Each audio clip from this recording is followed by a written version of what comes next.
This is They Create Worlds, episode 140, The Console Market of the 70s and 80s, part 1. If anybody wants to find me,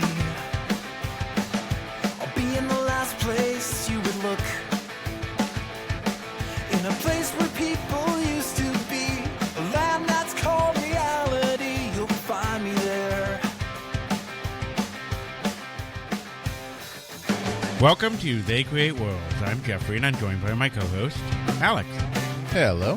Since we're done with our vacation down in Brazil, let's look at all the wonderful things here in America. There's a problem, Alex. There is. It appears my cell phone technology doesn't work. Oh, no. These people seem to be dressed like they were in the 1970s. 1970s. We went through the Bermuda Triangle and went back in time.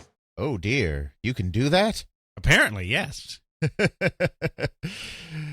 That's right. We are going to take a little trip back to the 1970s, even the early 1980s, and do a broad overview of the console market in this time period. We've discussed a lot of this before individually. Obviously, I think we've done an episode on Atari at some point in the past. If by "and" you mean something probably closer to 10, yes. You know, we've done Mattel Electronics, we've done Coleco, we've even done Fairchild and Magnavox, but we haven't done kind of an overarching episode that really connects the dots all together. So rather than getting into the nitty-gritty of this is the story of the creation of this console, this is the story of the creation of that console, doing something that's just kind of like, hey, here's the console market, here's how it developed, here's what's going on there at a higher level. In effect, what we're going to be doing is looking at all the console makers during the 70s, early 80s, and see how did they all interact. We've done this with other time periods, we've done this with other countries, but oddly enough, in the early 70s up to the crash, we never really tied all of these companies together. We never tied how Atari, Coleco, so on and so forth, all interacted in order to create the video game industry. We've talked about them broadly. We know that certainly Atari had a major influence, but it wasn't the only influence. Absolutely. Hopefully here we can take a little step back and tie all this stuff together in the period coming before the crash. Judging by this newspaper here, we are in 1970 what?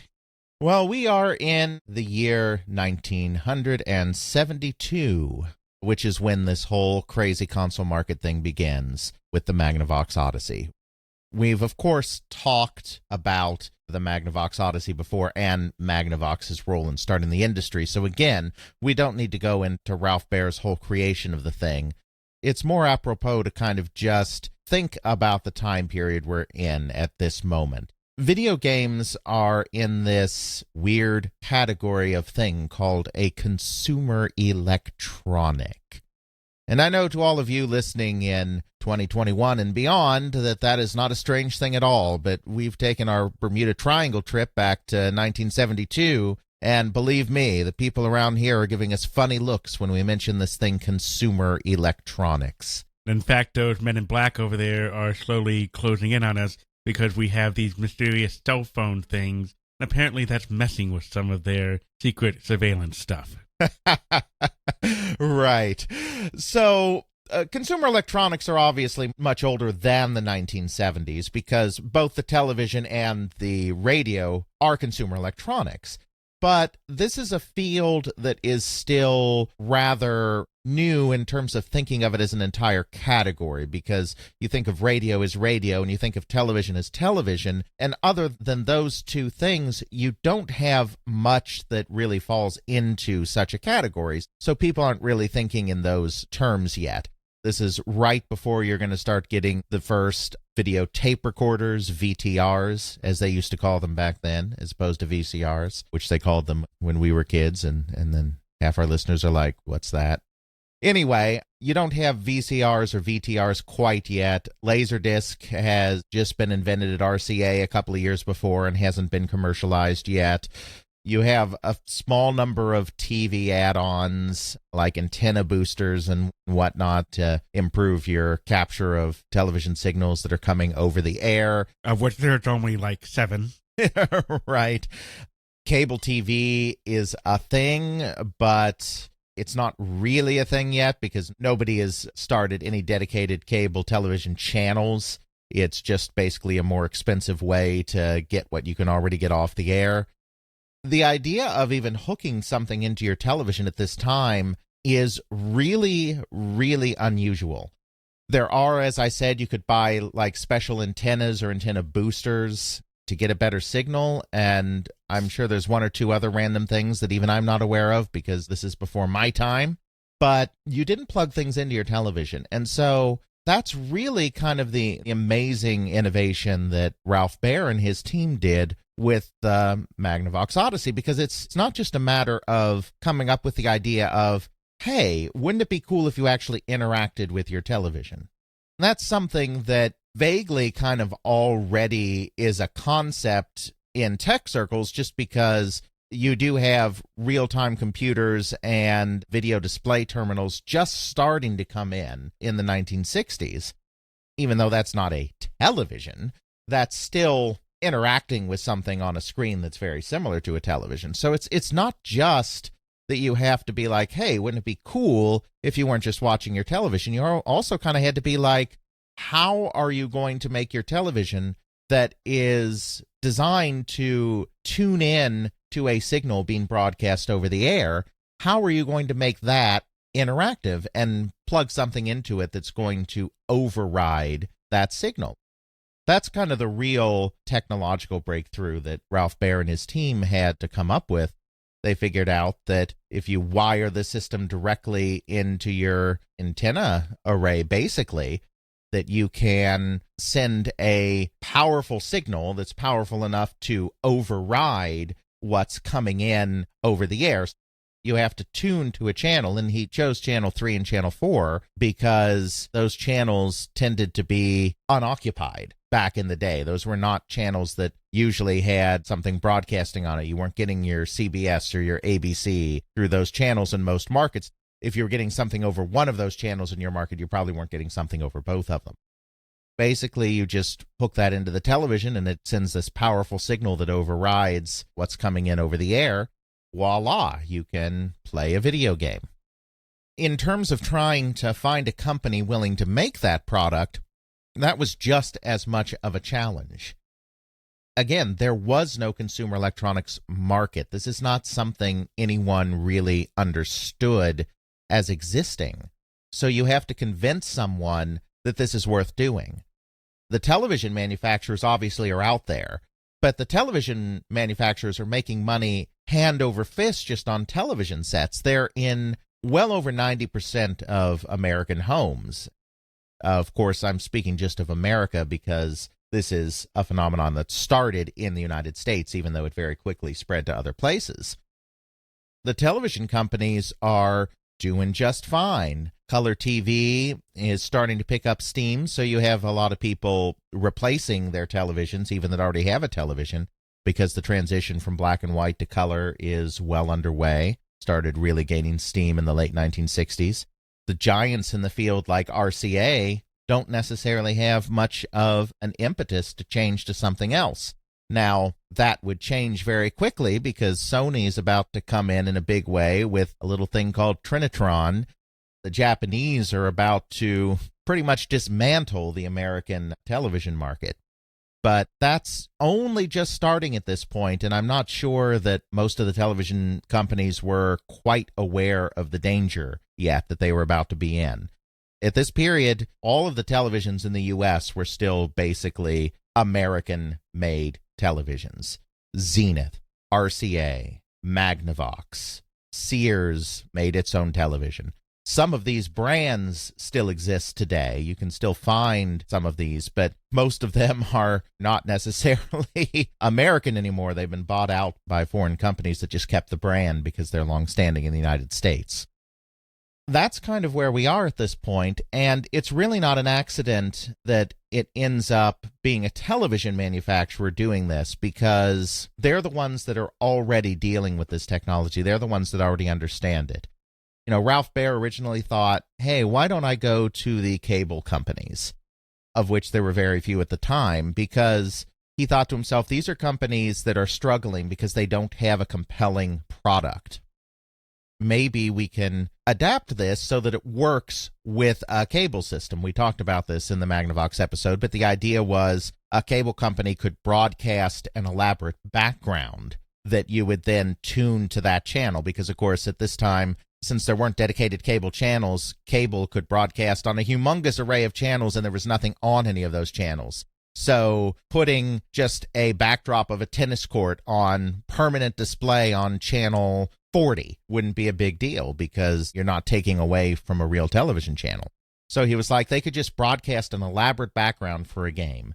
We could modify our prototype to accept a cable signal, and then they can tune to that channel, and the cable signal would come into the console, and when you're playing your tennis game, you'd have this great realistic backdrop of a tennis court, because, of course, the Odyssey couldn't do background graphics. They went to Teleprompter, which at that time was a cable company. Obviously, that's not what we know them for today, but that's how they started. They were kind of interested, but they just couldn't get together the financing. So at that point, they went to the television companies, and most of them were uninterested. RCA actually was. RCA was the largest television company. They were generally a company that was always looking to keep the cutting edge going. They kind of fall off as the 70s go on due to some mismanagement. But they're a company that's always about following the latest trends and making sure they stay on top of things. So they were interested, but wanted too much for it. They wanted Bayer and Sanders to basically hand over everything and be left with almost nothing, so they turned that down. Magnavox is the one that finally signs on, because they're the television company that's actually having some of the worst trouble in this time period. They've been falling behind their competitors. They've been hurt by some legal rulings that forced them to kind of change their pricing structure to something that wasn't going to be as profitable. So they were basically desperate enough to take a chance. Whenever you have a new technology that's kind of entering the mass market for the first time, sometimes it's done by a company that just sees farther, can see that something new's coming and introduces it, but just as often it's the company that's most desperate and has nothing to lose and is starting to look at every harebrained scheme they possibly can. That's what Magnavox was doing. They were trying to move into other areas. They were starting into alarm systems. They were trying to push more into car stereo systems. They were trying to diversify into a bunch of fields because their core television and radio market was suffering. So they were like, okay, video games, why not? So that's really why you get the Magnavox Odyssey as the first home console system. Invented by Bayer, of course, but the reason that Magnavox name is on there is because of this situation. Magnavox releases the Odyssey in 1972, and as we've talked about, it's kind of a mixed launch. It's really not that unsuccessful, all things considered. But the problem is Magnavox got a little overexcited about some of their market survey work and market research work before the launch of the console. Ended up greatly increasing production, basically producing more than they could realistically sell. It's a fairly expensive system, $100 in 1972 money, which is way more than that today. I mean, we should really put that number in context, because you hear that number and it's like, that's nothing. I mean, you pay $500 for a console today. I mean, that's super cheap. Why wouldn't people buy that? But of course, this is right before stagflation really took off. 1972 money and 2021 and forward money is not nearly the same thing. So let's plug that in. I know we did this in our Magnavox episode as well, but it bears repeating here. Also, a few years have passed, so who knows how much more expensive it is. $100. We're rounding. It's actually like $99.99 or something. Got to include that tax there. That's $638.89. So more expensive than that PS5. Exactly. It's more expensive than a PS5, and all you're doing is, as we said before, generating 2 dots and 1 line, putting some little plastic overlays on your screen to try to pretend there's more going on than there actually is. All for the low, low price of $638.89 plus tax. Yeah, no. Not going to be buying that one. Right, and of course they also limited sales to their own dealers because, as I said, they were struggling and they wanted to help out their dealers. And some marketing executive, and I say that because we don't know who, but we know from depositions that it was a marketing executive, decided that, okay, well, we've got this new technology. Maybe that'll get people into our stores. So let's only give it to our authorized dealers, which was a thing back in the day. Just like you go to the Honda dealer to get your Honda or your Toyota dealer to get your Toyota. Back in the day, you went to your RCA dealer to get an RCA television or your Magnavox dealer to get your Magnavox television, and neither the twains shall meet. I'm sure there were plenty of electronic stores that sold everybody, but there were also restricted dealers like that. The video game explosion didn't really start there, even though that was the first console. They sold 69,000 in that first Christmas season. They sold 89,000 the next year. In 1974, they sold 129,000. So they were slowly gaining steam, but very, very slowly. It was expensive, it was limited, and it was just kind of a difficult sell in that sense. What really got the market going was actually the parallel development in the semiconductor industry that were going on at this time. The Magnavox Odyssey used fairly primitive technology. It used diode to transistor logic instead of transistor to transistor or TTL logic. What this means is that rather than using integrated circuits, which were starting to be used in high-end electronics but were still somewhat expensive for lower-end electronics in the early 1970s, they used discrete components. So it was still a digital system. The Atari people at various times have tried to say that it was analog. This is a tactic they started using during the legal cases in the 70s to try to distinguish their work on Pong from Ralph Baer's work on the Odyssey.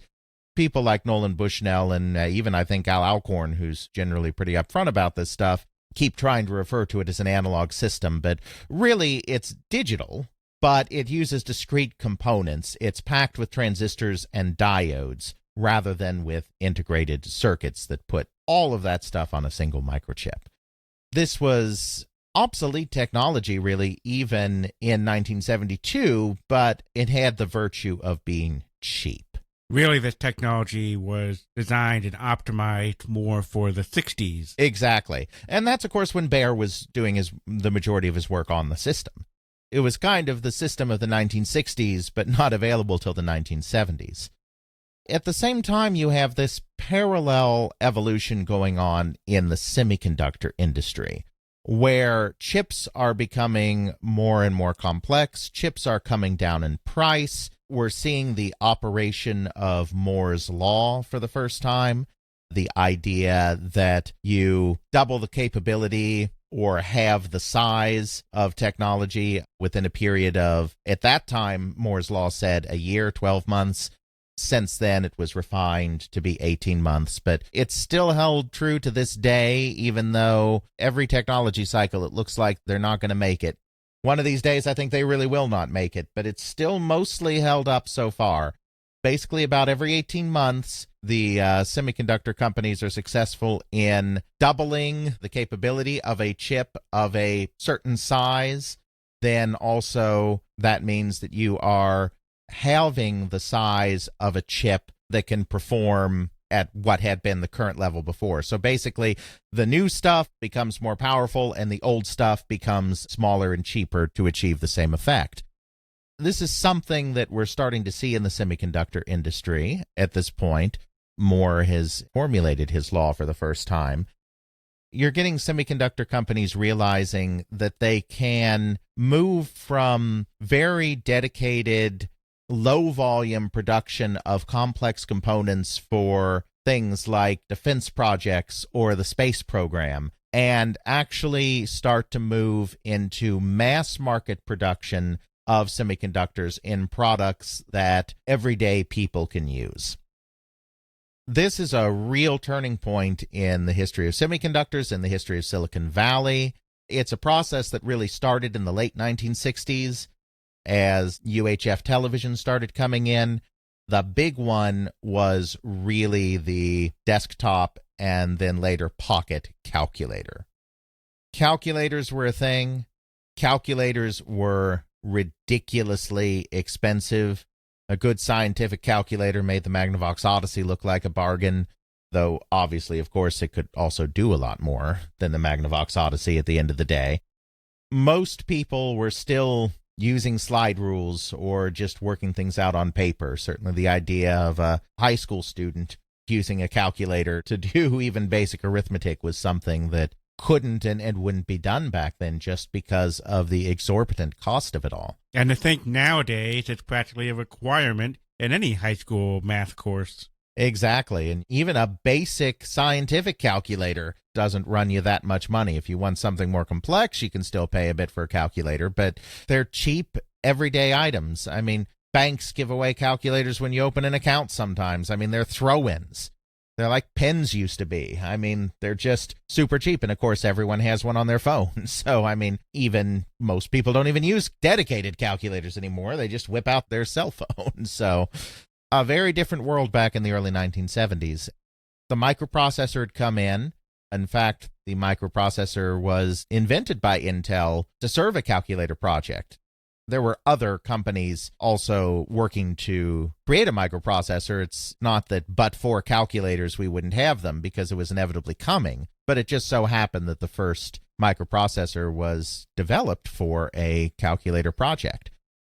The calculator market, the desktop calculator market, started really taking off at the end of the 60s, not normally using microprocessors, despite what I just said, but using medium and large-scale integrated circuits. In 1972, Texas Instrument makes the crucial and landmark decision to enter the calculator market under its own name. Up until that time, there had really been a wall between the companies that make chips and the companies that make products using chips. The semiconductor companies saw themselves as being in the component business. They didn't want to get involved with figuring out designing and building whole products and getting into retail. It's different sales forces. It's different pipelines. They were just kind of happy going along and making these chips and letting other people figure out what to do with them, especially since, as I said, a lot of this came out of government work. And so they were kind of in the mindset of we supply chips to people that use them. We don't do things ourselves. The nascent consumer electronic business that's forming here in the area of calculators and whatnot really forced them to change their minds, and it was largely because of the Japanese. The Japanese companies understood the value in being able to do everything themselves, to be able to do the components and then do the products that are derived from these components. So you had companies like Busicom and Canon and Sharp and Casio that were in this consumer business. They were reliant on American companies for the chips because the Japanese lagged behind the American companies. They obviously catch up, but at this point they can't really do the semiconductors themselves. So they're lagging behind in chips, but they're learning. Japanese engineers and scientists are going to every possible conference they can, discussing this technology. They're reading every last journal article and technical report that's being done on this technology. They are slowly learning. Texas Instrument realizes that right now we've got a good thing going. We're selling a lot of chips to these Japanese companies, and then they're putting them in a lot of calculators. But we also know that they're learning from us, and they're going to stop buying from us the moment they can start doing this themselves. They decide to enter the consumer market. They're like, we can be a vertically integrated company. We can buy our own calculator chips from ourselves at cost and greatly reduce the price of the calculators that we then sell. In 1972, they decide to enter this market, and by 1974, they have destroyed it. Absolutely laid waste to the calculator market because they do undercut the competition so much on price. Everyone else is forced to come down in price or they're not going to sell anything. everyone's margins get destroyed and the calculator business collapses. Calculators go from $300 to as low as $10 within a period of like 4 or 5 years. It's just a complete collapse of the market. But what this calculator market did show is it showed these semiconductor companies and these semiconductor adjacent companies that the real money is not in just making the chips, but it's in making consumer electronic products that use the chips. Because even with all of the disastrous end of this calculator market, it's very clear that, yeah, it's fine and dandy to sell a chip to somebody, but if you can sell a chip to somebody and sell the devices that are using that chip, you're going to make so much more money. This is really the beginning of what becomes the video game industry right here in calculators. You wouldn't really think calculators and vertical integration there would lead to video games, but here we are. Absolutely. It does, because you have all of these companies that are now looking for the next big thing. Calculators are dead. But boy, was that a wild ride when it was going. So we've got to find something else. They don't quite go to video games right away. There's this little flirtation with digital watches, where there's a boom-bust in digital watches after there's a boom-bust in calculators. Again, the digital watch didn't go away, but there was a period of time where you could make a lot of money on it. Texas Instrument, again, was dominating the market.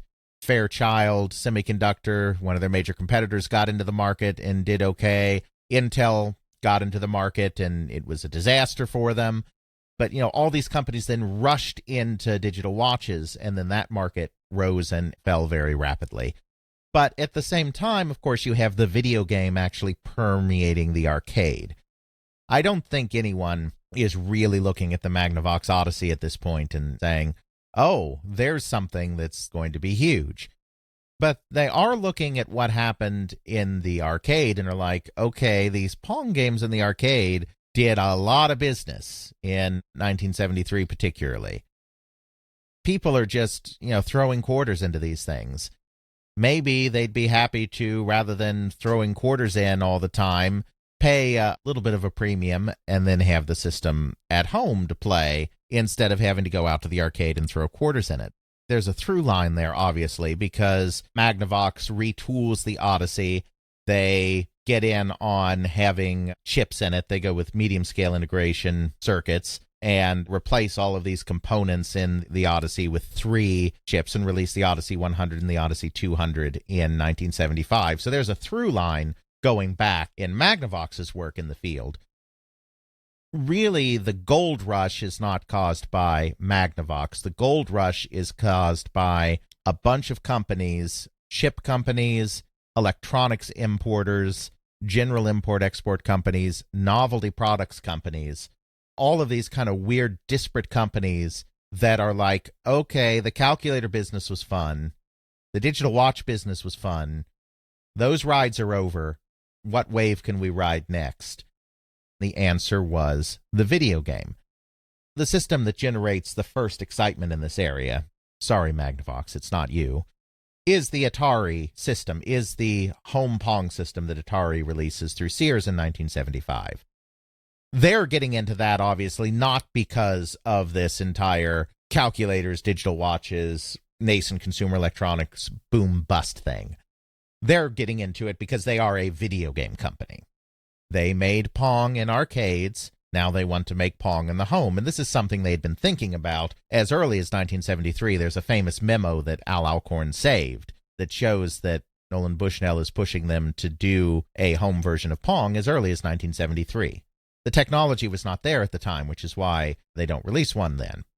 It's something that was on their minds separate from all of this. Certainly the case where you have them going, you trusted us in the arcade with Pong, trust us in the home with your Pong on your television. That's absolutely true, and there really was a power to the Atari name, even at that early stage, similar to the power that the Nintendo name had in the 1980s or the Sony name had in the 1990s. It had already built up this credibility amongst those in the know about this new technology. Nolan Bushnell Say what you will about him and say what you will about his relationship at times with the truth, but the man could promote himself and the man could promote his company. The man made sure that people that were interested in this whole video game thing knew what Atari was. I mean, they already had credibility. So much so that even though Sears was releasing this under their own label, which is what Sears always did with these kind of products, it was private label. Atari makes the product, but Sears markets it as if it's their product. They market it under the Telegames brand. Even though they did the normal thing where they marketed under their own name, they let Atari put their logo on the physical product, which Sears did not do. When you were buying something out of the Sears catalog or going down to a Sears store to buy something, obviously they sold stuff from other companies as well, but if you were buying a Sears branded product, they didn't tell you, we have somebody else making this for us and we just stamp our name on it. They presented to you that this was a Sears product, period. You never knew who was actually making it for them. For our younger listeners and probably other people outside of the United States, Sears these days is not a major brand anymore. However, back in the 60s, 70s, 80s, to an extent the 90s and early 2000s, they were the name in reliable products. Absolutely. There is a reason you have allusions to in a lot of old shows, say, to the Sears catalog. That was a mail order thing where you could just order a huge amount of things. Fascinating thing about it is that they really stand by their products. And this stays true till even today, I think, to an extent. You can take an old, say, beat-up Sears branded Craftsman, whoever actually made the Craftsman thing, we don't know, as Alex just said. Right. But you take that tool or something, you go to Sears and say, hey, this is broken. They'll be, okay, and they just hand you a new one. That's how it used to be. I'm not sure if it does it today. They did sell the Craftsman brand finally during their periods of difficulty, which was their biggest brand yet. But yeah, it's, as you say, and I certainly remember doing that, being with my parents in, in the 80s when they're driving to the mall to take something Sears back and get it fixed or replaced at no or little cost. I mean, yeah, that was a quality brand, Craftsman tools particularly, but many of the Sears brands, as you say.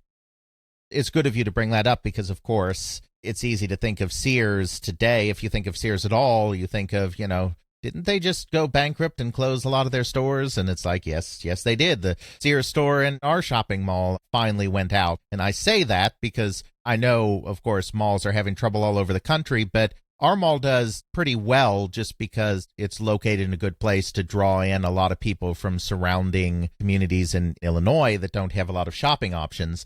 So when all of these department store chains would announce a store closure of hundreds of stores, our mall never lost its department store. When Penny's closed a ton of stores, we kept ours. When Macy's closed a ton of stores, we kept ours. The first time Sears closed a ton of stores, we kept ours. This last time our Sears actually went out, which just goes to show on a micro level, on a local level, how bad a shape they must be in when our mall that never loses its anchor stores lost its anchor store. So that was a giant tangent. We never do those, right? We could do an entire episode dealing with malls and anchor stores and how all of that fun stuff works. It's actually kind of fascinating and sad to see how you have these super malls out there, how they're all disintegrating over the years. If you would like to go on your own personal tangent, do a search on YouTube and on Google of urban explorers and malls. It is fascinating to see all of the decrepit, lost malls that were beautiful back in their time. They're still like a quarter operating, like they might have one anchor store still working, but the rest of the mall is pretty much dead and barred off. And then they just explore that, and you just see this stuff from back in time. It's like walking back in time where you see things from the 90s, the 80s, the 70s. Sometimes you still see product there. Sometimes you still see the displays and the arts and stuff. It is a fascinating thing to explore. Absolutely. Just to bring that back around, today when you think of Sears, it's like it's that failing retail chain that's closing stores all over the country. But Sears was the number one retailer in America in the 1970s and had been for decades before that. Of course, like all of the early department stores, it had started as a mail-order business as America was expanding out west, and the West was calming down to the point where people were kind of starting to set up permanent routes, but you still didn't have a lot of infrastructure, retail infrastructure out there. Mail-order catalogs like the Sears Roebuck catalog were your gateway into every little thing, from the smallest little pins and needles and buttons up to houses. If you want another interesting tangent, you can look up Sears and houses and see that there was a period of time where you could literally order a house in the Sears catalog and then they would come and build it for you. Sears was the number one retailer in the country. Sears was always keeping track of every trend that was going on everywhere. As we talked about in our Atari episode, so we don't need to belabor the point necessarily, there was a buyer at Sears in the sporting goods department that saw this Pong stuff going on in the arcade and saw this Magnavox Odyssey stuff going on and said to himself, you know, we do our best business spring, summer, early fall. You do have winter sports, obviously. Basketball is played over the winter, most notably. Hockey as well, but I think it's fair to say that hockey wasn't nearly as big in the United States in this time period, so that hardly counts. Most of the sports are spring, summer, fall sports. That's when you're selling your baseball equipment. That's when you're selling your football equipment. That's when you're selling your soccer balls. Even though basketball is a winter sport in terms of how it's played professionally, people that are shooting hoops in their own backyard, they're not buying basketball hoops in winter either. It is a spring, summer, fall business. In the winter, they kind of transitioned to indoor leisure. You know, this is kind of another interesting thing. The idea of having leisure products in your home was something that was also kind of very new in the late 1960s. I'm not a social historian, so I'm probably not getting this perfectly correct, but by the 1960s, you have a confluence of a few things. The American economy had done so well in the 1950s that even though the economy was starting to run into trouble and enter some recessionary trends, by the late 1960s, you kind of had a generation that had kids in the 50s and early 60s in a period when the economy was going very well. They had the baby boomer generation. So you had a lot of families, you had a lot of children, you had people that had done well for themselves and were a little more affluent at this point. You really, for the first time, had this idea of having a den or a family room or a rec room or a rumpus room, whatever you wanted to call it. There were different things you could call it. But this idea that you had a room in your house that was just a place to gather the family to do fun things. This was kind of a new concept in this period of the late 1960s. So you started to see more home sales of ping pong tables, home sales of pool tables, people buying their own set of weights to do some weightlifting at home rather than going to the gym to do it. Maybe put up a dartboard in the room. You know, this is something new. The sporting goods department at Sears in the winter months turned more into a rec room operation than a pure outdoor sports operation. So Tom Quinn, this visionary guy, is like, we sell ping pong tables in the winter. What if we also sold these video game systems that you play ping pong on? There's a vague sports connection there. He tries to get them to Magnavox to allow him to sell the Odyssey. Well, Magnavox has a dealer exclusivity policy, right? So that's mostly a non-starter. However, Magnavox is starting to come around and realize we've been really shooting ourselves in the foot here. It's under new management. There's new management at Magnavox now. In late 74, they're even bought by Philips, so there's another layer of management on top. But there's new people in. They're trying to turn the ship because it's not going well. And so they're like, well, we can't really end our dealer exclusivity, but we can let you do it in the catalog. The Magnavox Odyssey does appear in the catalog in 1974. I have a scan of that catalog. I can confirm it's really in there. But they weren't allowed to sell it in stores. And so Tom Quinn is looking for video game product. Again, most retailers at this point are not. It's a shockingly expensive product for the home. The Odyssey is $100. Atari's coming in with Home Pong at $100. It's very expensive as something that someone is just going to buy for fun. Retailers are generally pretty wary of it.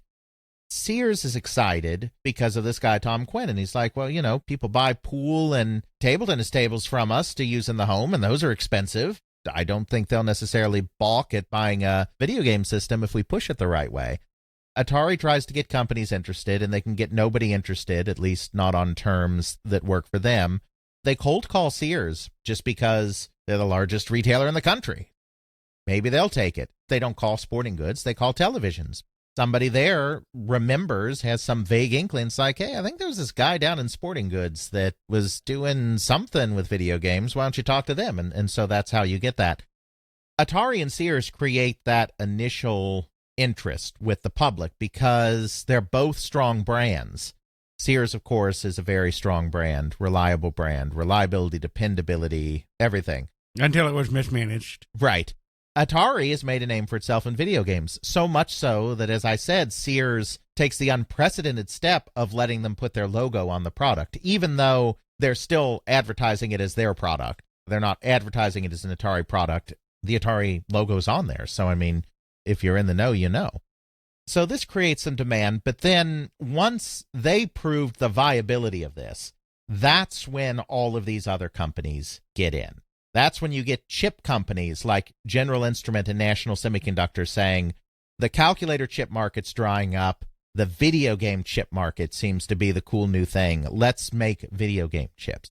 This is why you get companies like APF and Unisonic, which are not well-known names today, but these are two of the dedicated console makers that got in. You get companies like that that had been in the business of importing calculators and other cheap electronics from the Far East, doing contract work where they basically go to a company in the Far East and say, we want a product that looks like this, and then we're going to sell it in the U.S.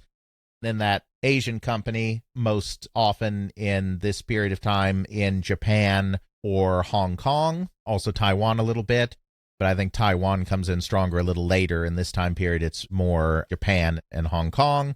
They say, okay, we'll make this for you, and then the company sells it in their home market in the United States or Europe or whatever. The Asian companies know how to do this stuff cheaply. The labor is really cheap there, so they can put together something cheaply, but these companies have no contacts, no idea how to actually sell this product in the places that'll buy it. Then you have these import-export guys who know the Far East market really well and know the American market really well, and so they serve as the middleman to get these products into the United States or into Europe primarily. That is also around the time when we have Pong on the chip starting to come about, right?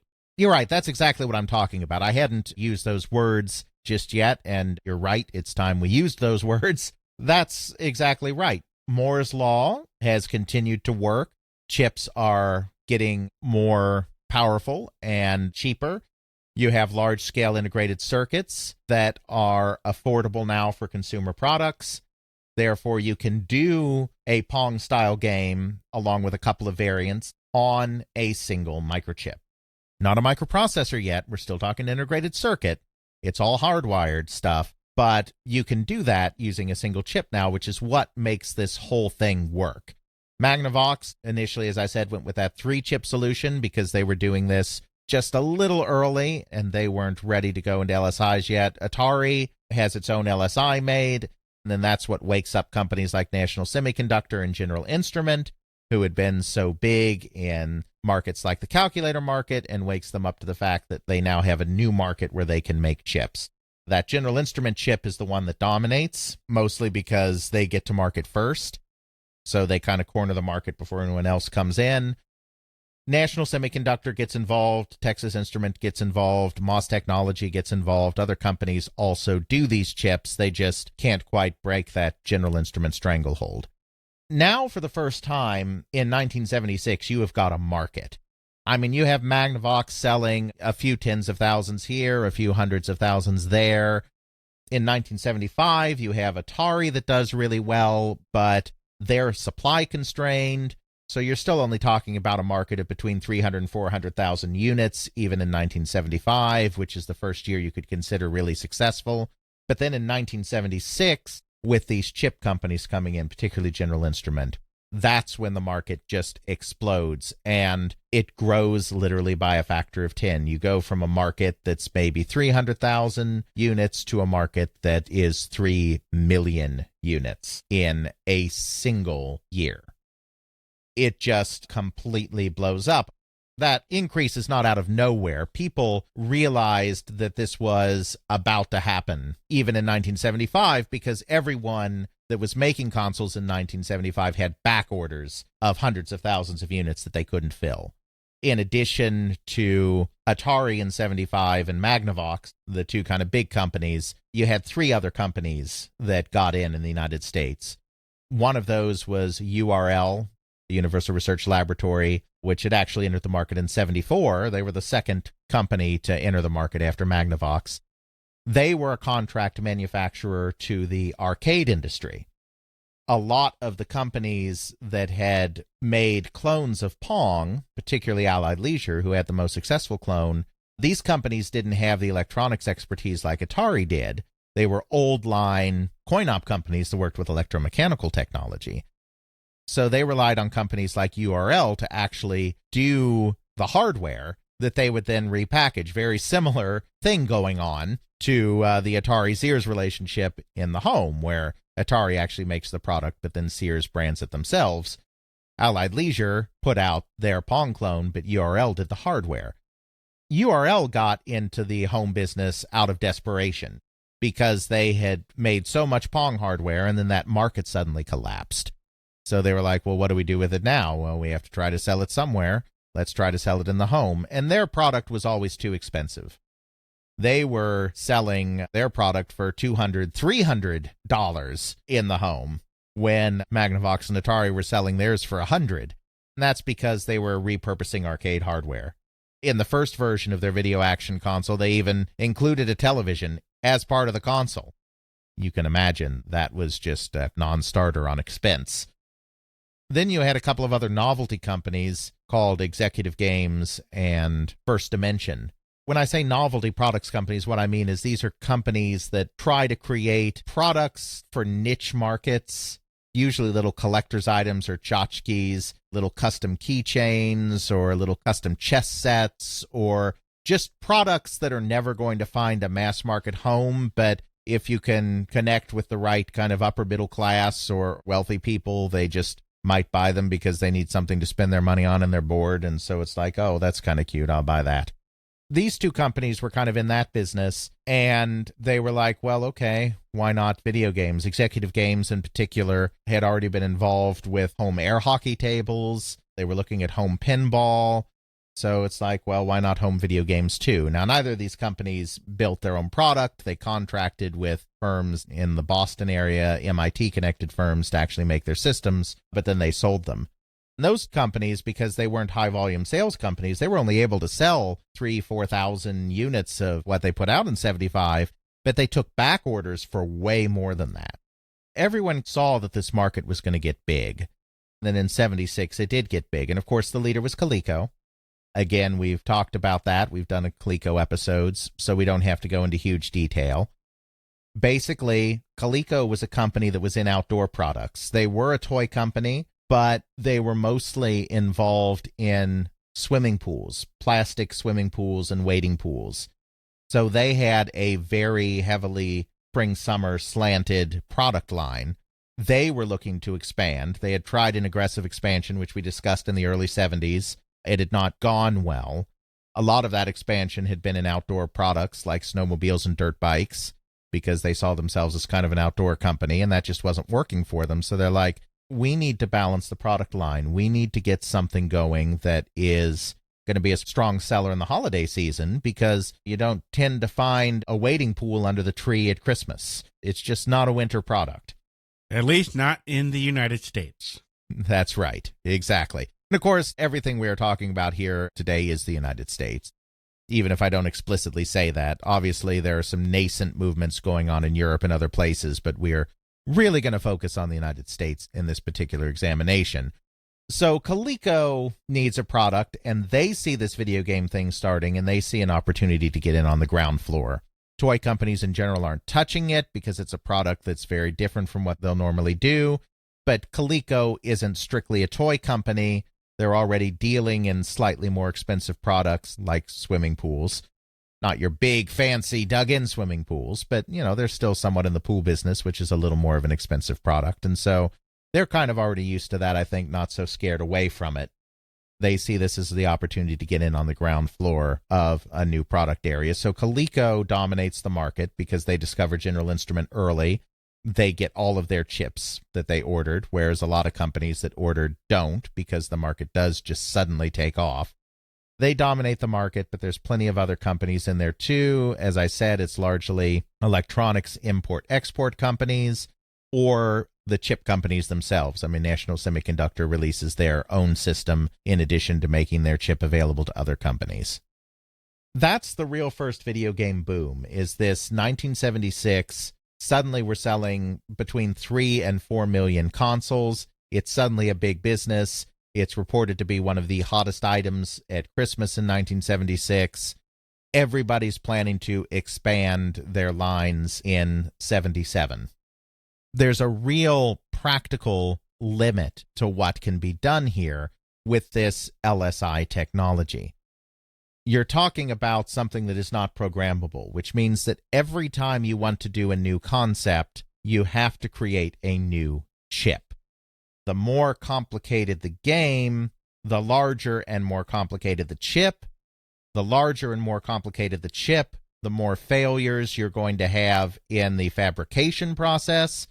The more failures you have in the fabrication process, the lower your yield rate. The lower your yield rate, the higher the price of the chip, because you have to factor in all of that worthless silicon you've just burned through in the price of your successful silicon that you're selling to people. This is an unsustainable business model. The technology is only going to be able to progress to a certain point while keeping the price halfway reasonable, and it's not reasonable to ask the public to spend another $60 to $100 every year just to get the next big thing.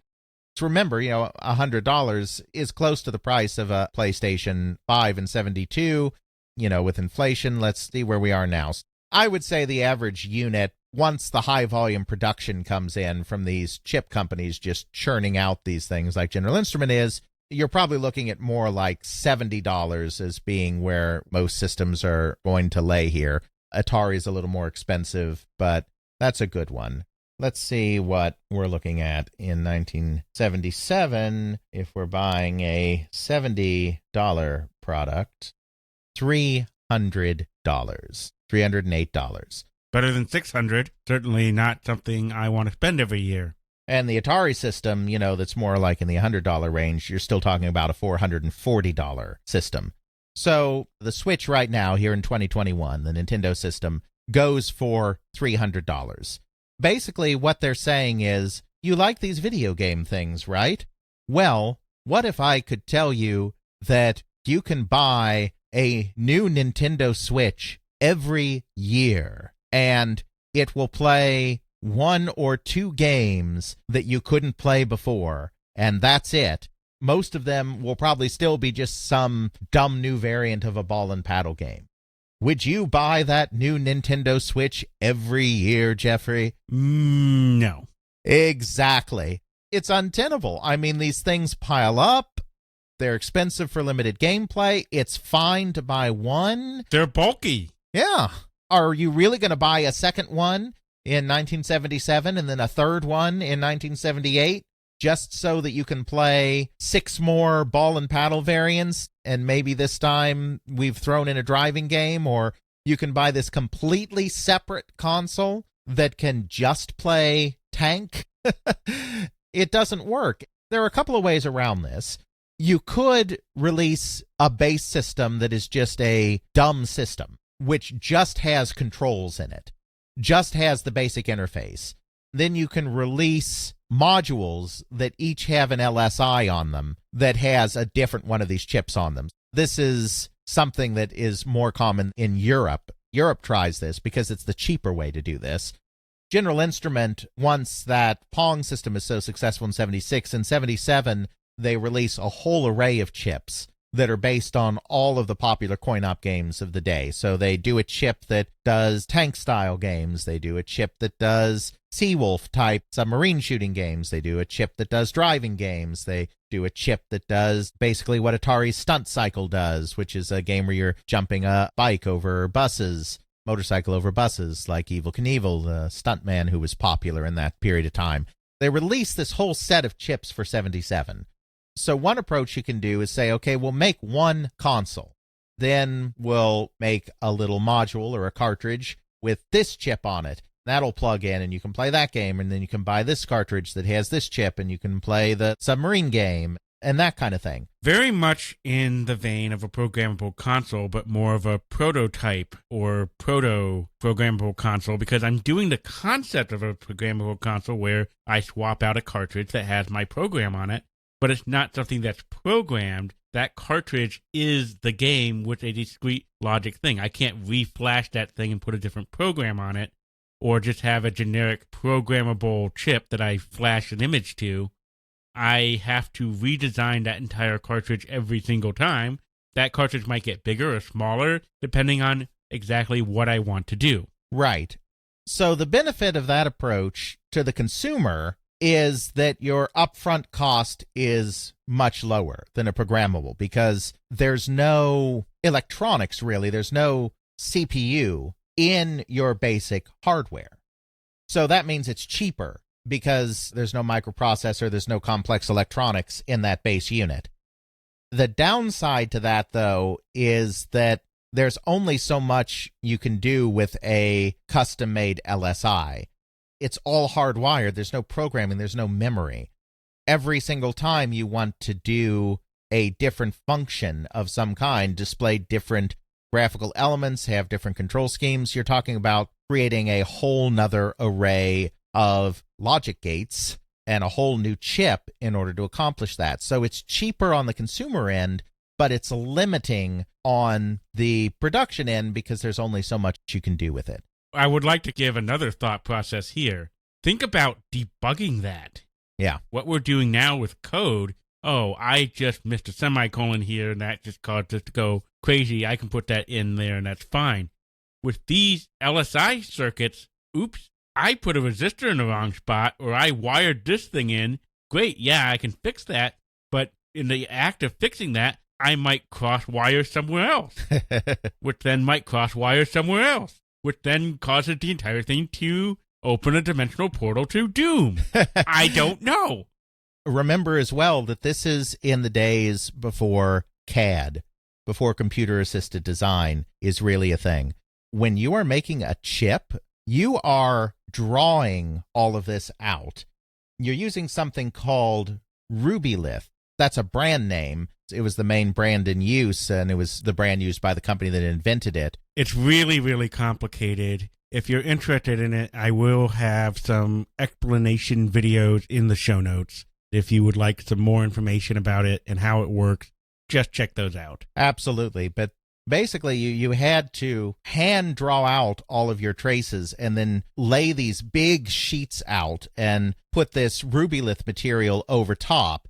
Then, since Rubylith is dual layer, you would cut away the top layer in order to create your mask. Those would be the spots where all of your tracings were going to be on your board and whatnot. I know I'm probably not completely getting to the proper point here, but by doing this, then you could create the mask to produce your chips. This was all being done by hand drawing and hand cutting. If you had to make a change, you weren't just going into your CAD program and being like, okay, I'll take that line here and move that line over here, or we'll just add another couple of transistors over here. I mean, you're actually redrawing stuff, recutting stuff. It's a complex process. It's not a great permanent solution to the problem. It has a little benefit in consumer cost, but it's only going to get you a little further down the line. So this is exactly why you get programmability coming in right in the middle of this market. Everyone can see that this is a market that is unsustainable. You can see that even if you just look at calculators. Because what happened in calculators? You release this year's model. It's at a certain price point. It sells well because everyone's like, yay, calculators, woo! Well, then the very next year, because we've got Moore's Law in operation, and remember, in the early days, Moore's Law was really operating more on a 12-month cycle than an 18-month cycle. Next year, you have the newer calculator. The newer calculator is more capable. It may be a little cheaper, but it's the whole Moore's Law thing. You can get a more powerful calculator for the same price, or you can get a calculator that did everything last year's model did for a far cheaper price. What happens? You get massive discounting. Last year's calculators are worthless. Right after the holiday season, when people are buying the expensive stuff, you get a discount. And something that was $70 is now $40 or $30. A lot of consumers are like, well, I won't buy the latest system. I'll just wait till after Christmas when I can buy last year's system for cheaper, because after all, who cares if it only has 5 games on it instead of 8 games on it? They're all just basically ball and paddle games anyway, so who cares if I can't play the volleyball variant? I can just maybe catch that next year for $30. So you get this cycle that happened also in calculators where your product is worthless at retail after the holiday season. It gets deeply discounted, and then that deep discounting lures people to just wait for deeply discounted systems rather than buying expensive systems. It's a little similar to the same dynamics of the video game crash in 83, 84, which we've talked about before, in which people were still buying software. It's just that they had been completely de-incentivized to buy software at full price. It's not as acute in this case, but it's the same kind of market force.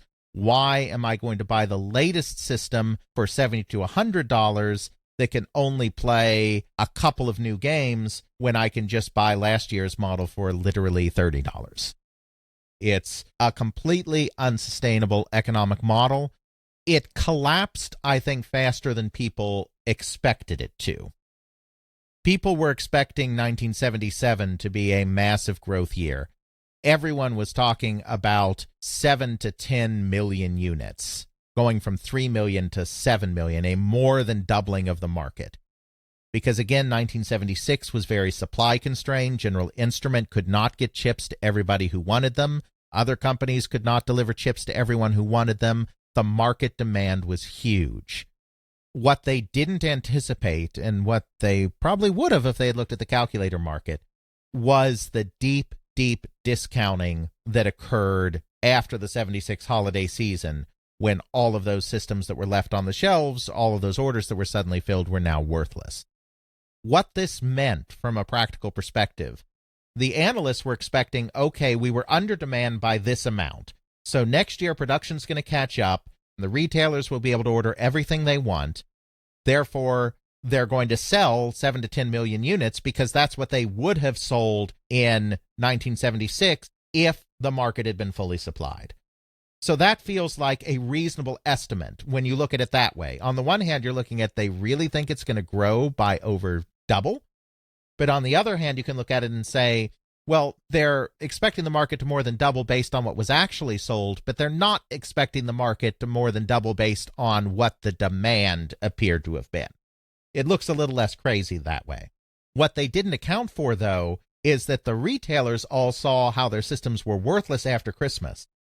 Rather than greatly increasing their orders or keeping their orders at a high level in order to catch the market, the retailers all got cold feet and said, oh, anything we don't sell at Christmas is not going to sell at all, so we need to order conservatively to make sure that we're not stuck with worthless inventory, because that is the true death right there. I mean, ideally, you want to catch, obviously, market demand perfectly. You want to order exactly as many units as you can sell, because that's best for everybody. But it's better to miss a little bit of the market and leave them wanting more than it is to overestimate the market and suddenly being stuck with all of this absolutely worthless inventory. 77 is still a growth year in dedicated consoles. There are varying estimates. It gets a little tricky because, of course, some of the estimates were done earlier in the year when everyone was excited and thought this market was going to blow up. Then other estimates are done after the smoke kind of clears. So there's a fairly wide range of estimates, but I think some of the most reliable estimates peg the market at about 5 million units in 1977. On the one hand, you can look at that and be like, that's great. They sold 3 million in 1976. They sold 5 million in 1977. That means the market's growing. Hooray! Well, no. First of all, that's way underestimate, which means that the market is not attracting new interest at the same rate that it had been attracting interest in 75, 76. You can see that there's already starting to be fatigue in the marketplace. The other thing is that a lot of those units sold at those discounted prices. Even though unit sales were way up, dollar sales were not keeping pace and were starting to basically flatten out, because you're getting a lot of that deep discounting. So the market at this point is really in crisis. At the exact same moment, you have this new handheld game stuff coming out that we've talked about, the Mattel handhelds like Auto Race and Football. These are very primitive systems as well, but they're far cheaper than video game system, and arguably provide about the same amount of entertainment value as most of them. Yeah, you're just one strip of LEDs dodging another strip of LEDs, but in video games at this point, you're usually one square that's batting another square to a third square. It's all so primitive that the consumer is going to be naturally drawn to the cheaper, much cheaper product, a product that sells new for $20 to $30. You can maybe get a video game for that if you wait for the deep discounts, but we're talking about a new product that's $20, $30, $40, rather than is $70, $80, $100. Retailers think this handheld thing is great. Consumers think this handheld thing is great. The video games are getting way too complicated to deal with. You're getting new systems that barely iterate on the old systems. You get companies trying to do product lines. The Coleco strategy and the Magnavox strategy was that they would take functionality and they would include a little functionality on this system, a little more functionality on this system, a little more on this system, and then release them all at different price points. To give an example, the General Instrument original Pong on a chip could do 6 games. It could do 3 ball and paddle games, a ball and paddle practice mode, which was basically a solitaire game, and 2 target shooting games, if you wanted to hook up the controls for that. So the Telstar, the original system they did, just played 3 of the ball and paddle games. They didn't include the shooting games. So then the next year, they released a system that did all of the games on the chip. The technology hadn't actually improved. They just took the technology that already existed and did more functionality. So in 1977, what does Coleco do? They release multiple systems at different price points that use the same technology, essentially, but they're mixing and matching the games. The original Telstar played 3 games, counting the practice mode. That's it. Then in 1977, they released the Telstar Alpha, which included the 4th ball and paddle game. They released that for $40. Then they released a color version because GI had released a companion chip that allowed you to get this thing to work in color. The basic chip was black and white, but you could buy the second chip to add color to it. So then they did the Telstar Colormatic, which is the exact same system as the Alpha, but it's in color, and it's $10 more expensive. Then they did their top-line system, the Telstar Ranger, which added the 2 target shooting games, and sold for $60. And then they released a 4th system, the Telstar Galaxy, which used the upgraded version, the 1977 model of the Pong on a chip, that had 8 games on it, rather than the 4 ball and paddle games of the original GI chip. I just used them as an example. Obviously, we talked about all this in our Coleco episode, but this is just an example. This is one company releasing 4 different systems at 3 different price points. 3 of these systems literally have the exact same chip in them. They're just unlocking different combinations, harnessing different combinations of what that chip can do. Then the 4th system has a different chip, but even that different chip, you're talking about it plays all of the same games as the other chip does, and then it just adds a couple of more ball and paddle variants on top of that. It's nonsense. It's crazy, but this isn't isolated to the United States. This also went on in Japan, as we talked about with Nintendo and their Pong on a chip systems. Absolutely. The Nintendo Color TV 6 and the Color TV 15 does the same thing. This is not something that's isolated to just one company or one set of companies or even really one market. It's fascinating to think that you sort of have this parallel evolution of, hey, we're going to make the same thing, just different levels of it, throw it all out there and see who wants to buy it. In Japan, they're doing the same thing, and I imagine in other foreign markets, they were also doing the same thing. Oh, yeah. No, in Europe, they were doing the same thing as well. The thing that makes what Coleco was starting to do and some of these other companies starting to do ridiculous, though, is you can kind of make an argument for having the basic system and the deluxe system. That's what Nintendo did with their color TV systems. That's what Magnavox did when they released the 100 and the 200 in 1975. The idea was, we have a vision for what we want our system to be. We're going to release that system. Because our vision is somewhat expensive, we're going to release a cost-reduced version of that opens up a little more of the market because it'll get us to people that maybe can't afford that system, but it also protects us a little bit from the competition because we're not going to get a knockoff doing this for us instead, because the logical thing to do is if there's a product that's too expensive is to knock it off and make it cheaper. So by releasing both a low-end system and a high-end system, the complete system and the cost-reduced system at the same time, you grab a little more of the market while also protecting yourself from knockoffs. This is very effective for, say, Nintendo, because they're not really cannibalizing themselves too much by having two systems. When Coleco has four systems, where there's a lot smaller degree of gradients between these systems, now you're talking about a situation where you're cannibalizing your own sales and you're just putting a lot of junk on the shelves that nobody's going to buy, because nobody's going to buy all of those systems. People are only going to buy one, maybe two, depending. Realistically, probably just one of those systems. Retailers aren't going to order all of them in great numbers. You're just cannibalizing your own market at that point. Coleco's not the only company that's doing this. There's a bewildering array of chips on the market at this point. There's a bewildering array of systems that are trying to go for different functionality and different price points. It's getting expensive. Atari releases an advanced system called Video Pinball that again leaps back up to that $100 mark, and it's interesting. It plays some pinball-style games, and it plays Breakout. It's in color. It has a microcontroller in it, not a microprocessor, but a microcontroller. It has some RAM in it. But again, now we're going back to saying, you want to play Breakout in the home? Well, for $100 you can. And it's like, well, you all are selling us these Pong systems now for $70. I can get last year's model for $30.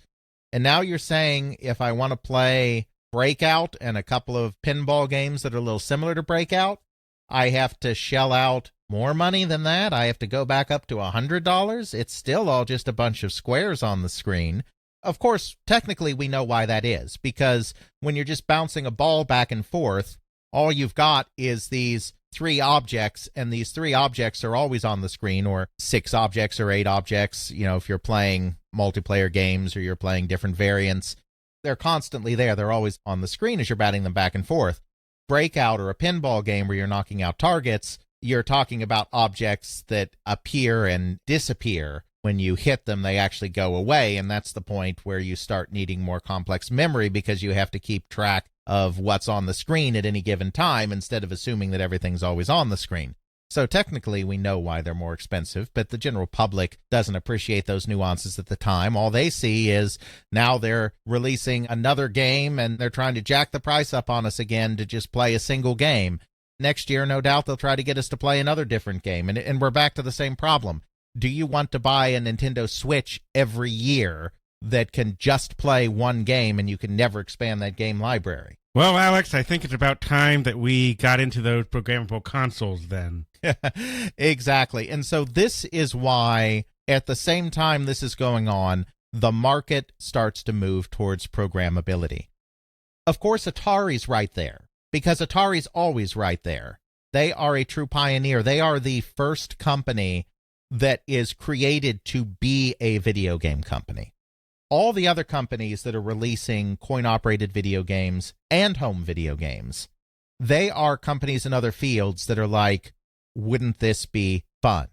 Midway, subsidiary of Bally, is in the electromechanical arcade game business. They see this video game thing happen and they're like, we make games just like this. We're just doing it with relays and steppers and switches and contacts and wipers and all of these electromechanical components. Let's take our game design knowledge and let's apply it to this new technology and do this. Magnavox Television's company. Our television sales are flagging. We need to do something else.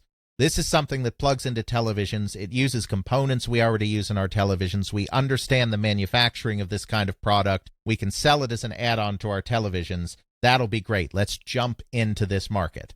General Instrument making the Pong on a chip. We make chips for companies. We make chips for calculators. We make chips for televisions. We make chips for radios. We make chips for whatever. This video game thing is hot. Why not make a video game chip? You've got these other companies that are jumping in. Atari is truly the one company in this period that's like, Space War was cool.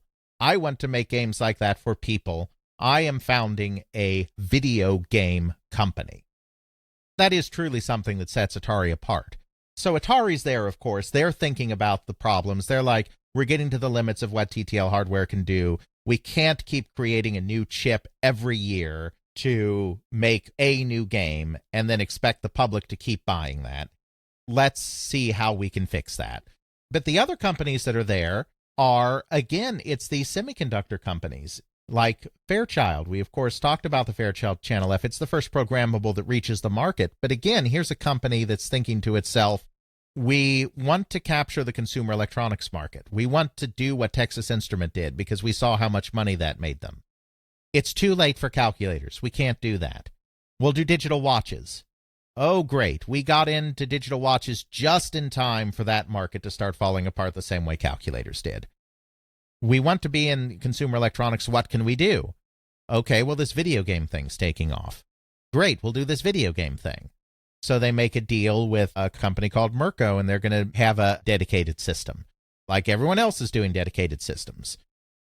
But at the same time, they make contact with Alpex Computer Corporation that has been working on their own programmable video game system on the side because they're another company that got burned in the market. They're a small kind of R&D company. They were working in electronic cash registers. They got screwed when the big companies, when IBM and NCR, which, stands for National Cash Register, decide to get into electronic cash registers, so there's no place for them anymore. The big people have squeezed them out. So what do? Well, let's look at video games. Unlike some of these other companies, they're a little more tech savvy. They're like, okay, well, video games, yeah, this dedicated stuff is not going to do well. Why don't we do something where you can play more than one game on a system and swap them out? The microprocessor's a thing now. We can do this. So they create a prototype hardware. They need someone to sell it to. Well, let's look at the TV companies. Okay, the TV companies aren't interested because they seem to be perpetually behind the times on this.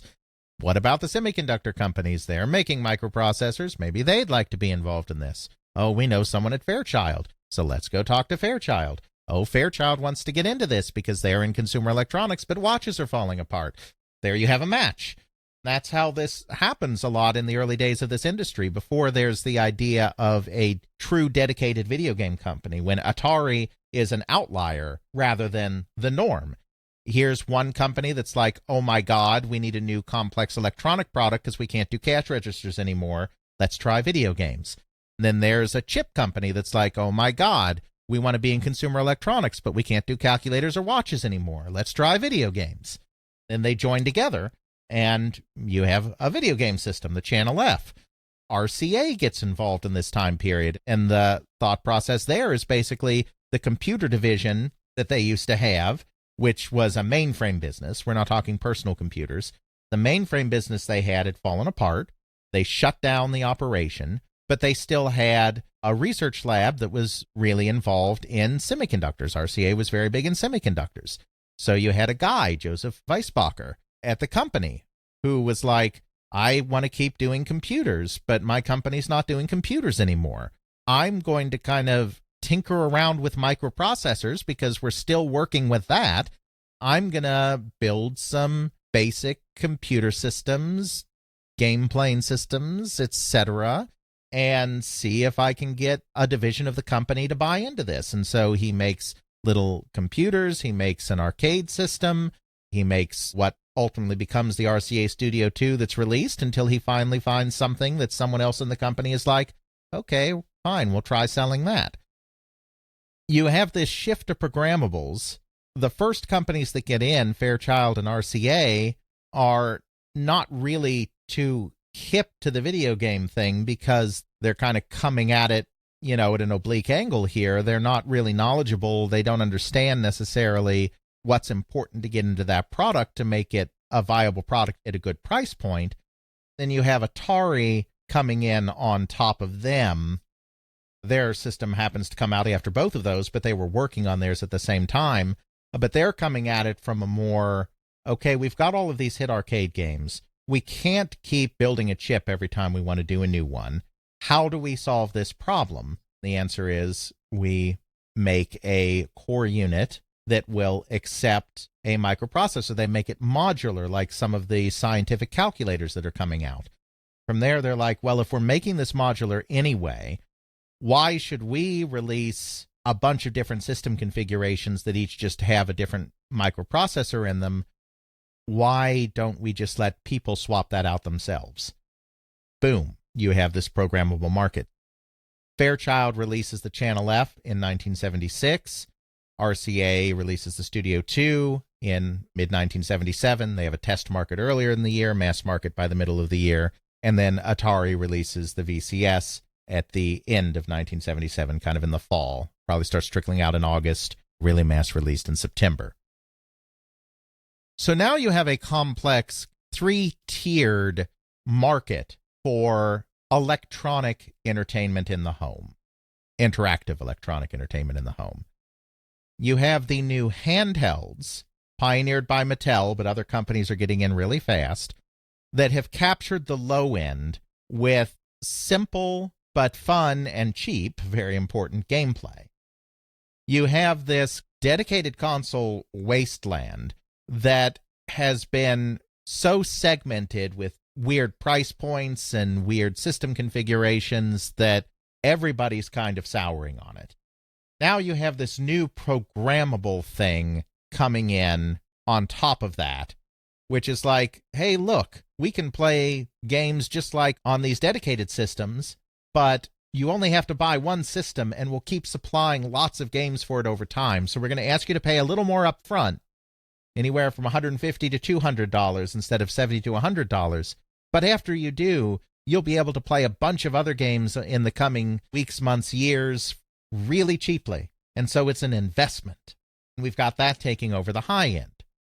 One might think, because you look back and it's like, oh, Atari VCS, yeah, that was really popular. Everybody played the Atari, they were synonymous with video games. So you might think to yourself, and 1977 came, and programmables came, and then the video game market was here.